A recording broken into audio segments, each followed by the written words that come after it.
Hello मेरे प्यारे बच्चों, BEAVAE के कोर्स के बच्चों। क्या नाम है आपके? Beverage of environmental. ठीक है, तो आप देखिए ये कोर्स जो है आपका बहुत इम्पोर्टेंट है। आज हम पढ़ने जा रहे हैं कंसेप्ट ऑफ एनवायरनमेंट के बारे में। तो इसमें कंसेप्ट ऑफ एनवायरनमेंट में आप क्या पढ़ोगे कि each and every living organism has specific surrounding और medium which it continuously interact derives its sustenance and to which it is fully adapted. This surrounding is called natural environment. Environment का मतलब क्या है, पहले ये कंसेप्ट समझो। Environment का मतलब क्या है? आपका पर्यावरण यानी आपका एटमॉस्फेयर। ऐसा कंडीशन, ऐसा एटमॉस्फेयर, ऐसा एनवायरनमेंट जिसमें आप एक दूसरे लिविंग ऑर्गेनिज्म और नॉन लिविंग चीज़ों के साथ रहते हो। ठीक है, और आप क्या करते हो? उससे इंटरेक्ट करते हो। ठीक है, उसमें जो भी चीज़ें हैं उसका यूज़ करते हो और फिर उसे अपनी दिनचर्या का हिस्सा बनाते हो, उसे हम एनवायरनमेंट बोलते हैं। ठीक है, और नेचुरल एनवायरनमेंट क्या हो जाएगा? जिन लिविंग चीज़ों का हम फ़ायदा उठाते हैं, लुत्फ़ उठाते हैं और बदले में उनको भी फ़ायदा देते हैं, उसे बोलते हैं नेचुरल एनवायरनमेंट। अब सबके लिए एनवायरनमेंट की डेफिनेशन अलग अलग होती है, तो आप अपनी मर्ज़ी से लिख सकते हो कि एनवायरनमेंट से आप क्या समझते हो। कुछ बच्चे लिखेंगे कि एनवायरनमेंट जो है वो क्या, उसमें क्या क्या चीज़ें होती है? बायोलॉजिकल और बायोटिक, और इन्फ्लुएंस डालता है माइक्रोब और एनिमल्स पे। ठीक है, अब आपको पता ही होगा, आपने साइंस में पढ़ा ही होगा कि माइक्रोब्स क्या है और एनिमल्स क्या है। माइक्रोब्स ऐसे ऑर्गेनिज्म होते हैं, लिविंग थिंग्स, और नॉन लिविंग थिंग भी माइक्रोब ही होते हैं। जैसे आपका वायरस हो गया, वायरस आपका नॉन लिविंग रहता है, लेकिन अगर वो उसे कोई होस्ट मिल जाता है तो वो लिविंग बन जाता है। ठीक है, वो अपने सेल डिवाइड करने लग जाता है वायरस। तो माइक्रोब क्या कर रहा है? माइक्रोब क्या है? ऐसे मतलब ऐसे ऑर्गेनिज्म, लिविंग ऑर्गेनिज्म जो माइक्रोस्कोपिक से देखे जाते हैं, जिन्हें आप नेक्ड आई से नहीं देख सकते, वो माइक्रोब्स होते हैं। जैसे आपके प्रोटोजोआ हो गया, फंगस हो गया, एल्गी हो गए, पेनिसिलियम हो गया, बैक्टीरिया हो गया, अमीबा हो गया, ये सारे आपके माइक्रोब्स होते हैं। ठीक है, और भी हैं। माइक्रोब्स हमेशा यूनिसेलुलर ही होते हैं और एनिमल्स आपके कैसे होते हैं? Multi cellular. ठीक है, यूनिसेलुलर का मतलब होता है जो सिंगल सेल से बनते हैं, और मल्टी सेलुलर का मतलब होता है जो मल्टीपल सेल से बने होते हैं। ठीक है, तो माइक्रोब क्या है? यूनिसेलुलर है, इसकी एक ही सेल बॉडी है।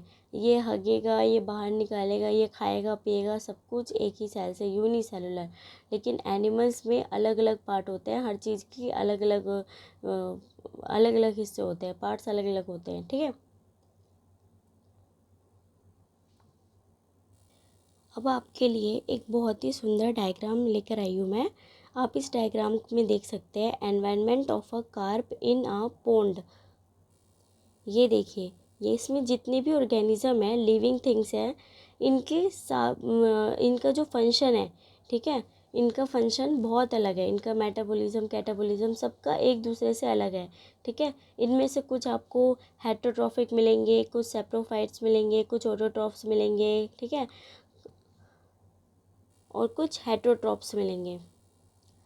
आपका जब एनवायरनमेंट का कंसेप्ट आएगा तो आप इस तरह का डायग्राम भी बना सकते हो और इनको एक दूसरे से कोरिलेट भी कर सकते हो। ठीक है, कोरिलेट मतलब आप जैसे हॉक के बारे में बता सकते हो कि ये क्या कर सकता है, पानी के किस जीव को ये खा सकता है और फिर इसको कौन खाएगा।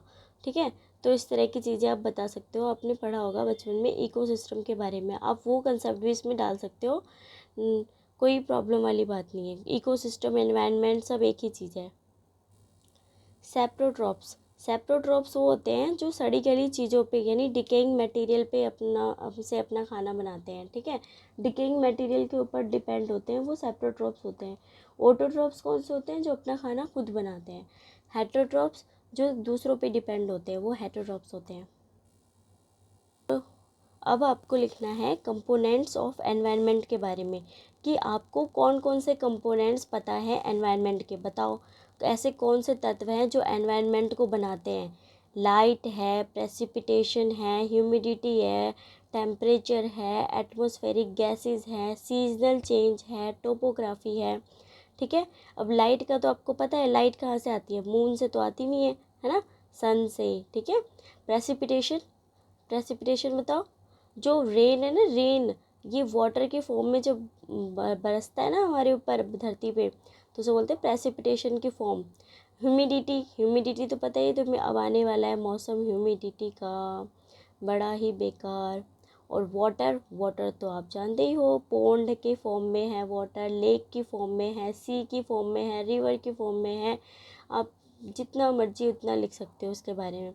टेम्परेचर, टेम्परेचर तो अकॉर्डिंग टू सीज़न चेंज होता रहता है, इसलिए आप सीजनल चेंज में टेम्परेचर के बारे में लिख सकते हो।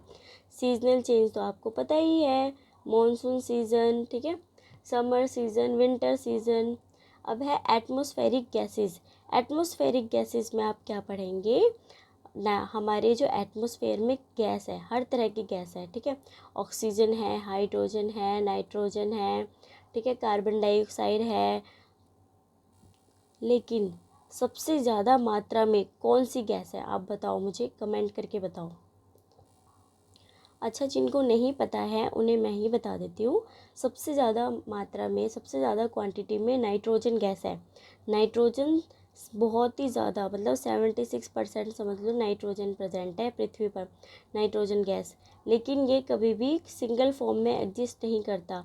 अगर नाइट्रोजन सिंगल फॉर्म में एग्जिस्ट करेगा तो सबसे ज़्यादा नुकसान इंसानों को होगा, एनिमल्स को होगा, ठीक है। नाइट्रोजन हमेशा अपने जैसे नाइट्रोजन से अटैच होता है ट्रिपल बॉन्ड के साथ, इस बात को आप गांठ बांध लेना।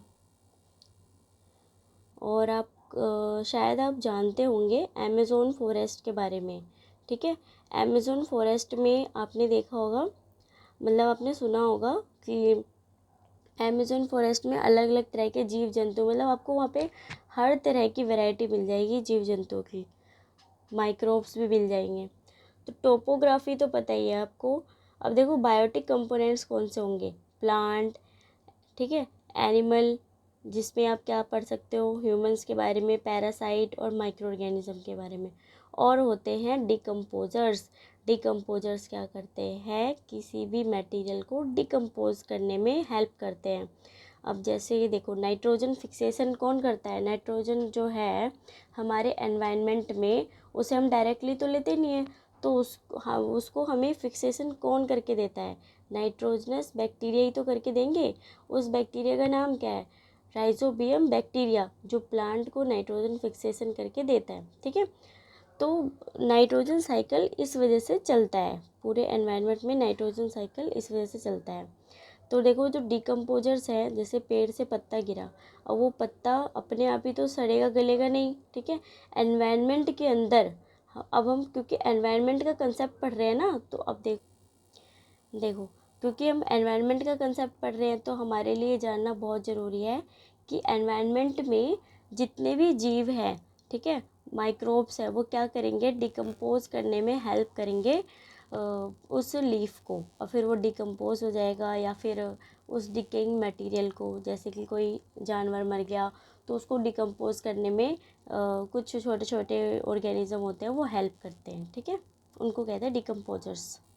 आप अपने आंसर राइटिंग कॉपी में आराम से हेटरोट्रॉप्स, ऑटोट्रॉप्स और सेप्टोट्रॉप्स के बारे में लिख सकते हो। जैसा कि मैंने आपको बताया है, ऑटोट्रॉप्स जो अपना खाना खुद बनाते हैं, हेटरोट्रॉप्स जो दूसरों पे डिपेंड होते हैं, और सेप्टोट्रॉप्स जो डिकेइंग मटेरियल पे डिपेंड होते हैं।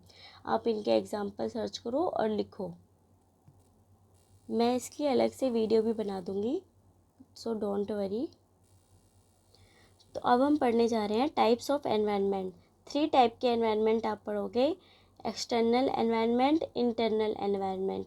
एक्सटर्नल में पढ़ोगे आप पोन्ड्स के बारे में, ठीक है, वाटर इन द पोन्ड, ठीक है, ये हो गया एक्सटर्नल, जिसमें कि पोन्ड में क्या होगा, न्यूट्रिएंट्स होते हैं पानी में, ऑक्सीजन होते हैं और अदर ऑर्गेनिजम्स भी होते हैं, ठीक है, जो क्या करते हैं, फिश और जो भी एक्वेटिक एनिमल्स हैं उनको हैबिटेट प्रोवाइड करते हैं।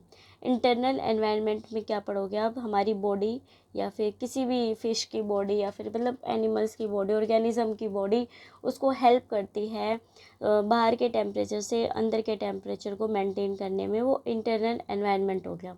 नेचुरल एनवायरनमेंट क्या होता है, नेचुरल एनवायरनमेंट जैसे हमने अब मतलब कहीं से माइग्रेशन किया। माइग्रेशन का मतलब होता है एक जगह से दूसरी जगह पे चले जाना। तो माइग्रेशन करा हमने, ठीक है, ऑर्गेनिज्म ने किसी भी ऑर्गेनिज्म में माइग्रेशन किया, तो अब उसकी बॉडी उस कंडीशन के अकॉर्डिंग, उस एनवायरनमेंट के अकॉर्डिंग अपने आप को अडेप्ट कर लेती है। उसे बोलते हैं एडेप्टेशन। एडेप्टेशन का कंसेप्ट भी आप इसमें लिख सकते हो।